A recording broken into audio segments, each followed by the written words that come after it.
Thank you for being with us today. This time we will talk about true repentance. The kind of repentance Jesus preached about implies a change of mind.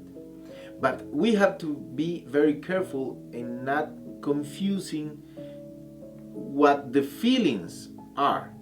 Because according to William Barclay, one of the most prominent theologians of the 20th century, he said that we have the tendency to confuse the repentance for the consequences of sin and the repentance for sin.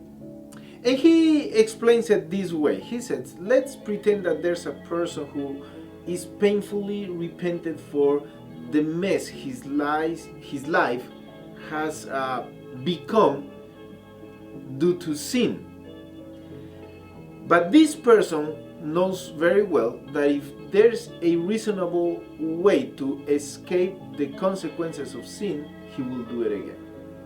So Barclay says, this person doesn't hate sin. This person hates the consequences of sin. So he's repented not of sin, but repented because of the consequences of sin.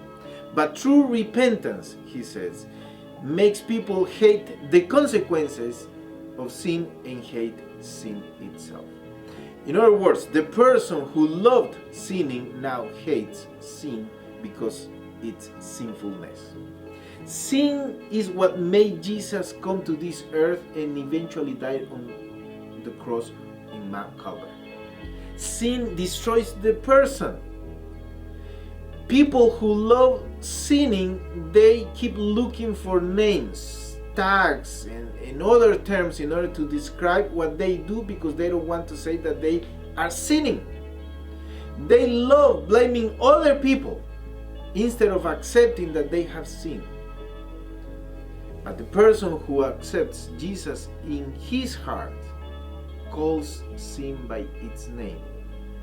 But the beauty about this is that the person who has accepted Jesus not only receives power to overcome sin, but also receives his forgiveness. Let's accept Jesus in our heart today. See you tomorrow.